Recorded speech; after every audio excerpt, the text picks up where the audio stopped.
ত্রিপুরার প্রাক্তন মুখ্যমন্ত্রী তথা সাংসদ বিপ্লব দেবের নেতৃত্বে বিজেপি প্রতিনিধি দল কোচবিহারে সন্ত্রাস দেখতে এসেছে। এটা একটা পরিহাস, কারণ এবার ত্রিপুরায় নির্বাচনের নামে প্রহসন এবং সন্ত্রাস হয়েছে।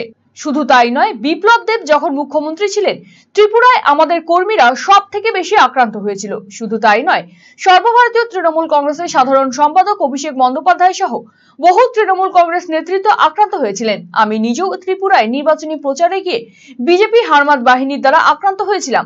স্বাভাবিকভাবেই বিপ্লব দেব নিজেই সন্ত্রাসের প্রতীক, আর তিনি কোচবিহারে এসেছেন শান্তির বার্তা নিয়ে। এটা আমাদের কাছে লজ্জার। অন্যদিকে উত্তরবঙ্গে এতগুলো মানুষ রেল দুর্ঘটনায় মারা গেল, সেই বিষয়ে বিজেপি প্রতিনিধি দলের কোনো হেলদোল নেই। তারা কোচবিহারে এসেছেন রাজনীতি করতে, এটা দুর্ভাগ্যের।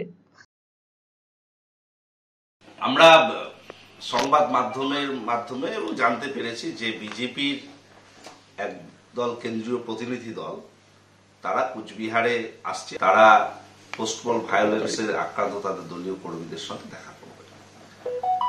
এর নেতৃত্ব দিচ্ছেন ত্রিপুরার প্রাক্তন মুখ্যমন্ত্রী সাংসদ বিপ্লব দেব। আমার বক্তব্য খুব ক্যাটেগরিক্যালি যে বিপ্লব দেব নেতৃত্বে যদি ভোট পরবর্তী হিংসার মানুষদের সঙ্গে দেখা করতে আসে, তাহলে এর থেকে লজ্জার কিছু নেই।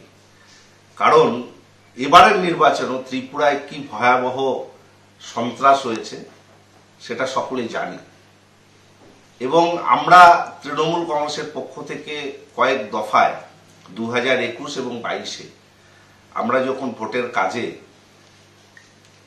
ত্রিপুরায় যাই, সেই সময় আমাদের দলীয় কর্মী সমর্থক এবং নেতৃত্ব যারা গিয়েছেন তাদের একটা বড় অংশ কিভাবে আক্রান্ত হয়েছে, তখন স্বয়ং বিপ্লব দেব ত্রিপুরার মুখ্যমন্ত্রী ছিলেন এবং স্বরাষ্ট্রমন্ত্রী ছিলেন।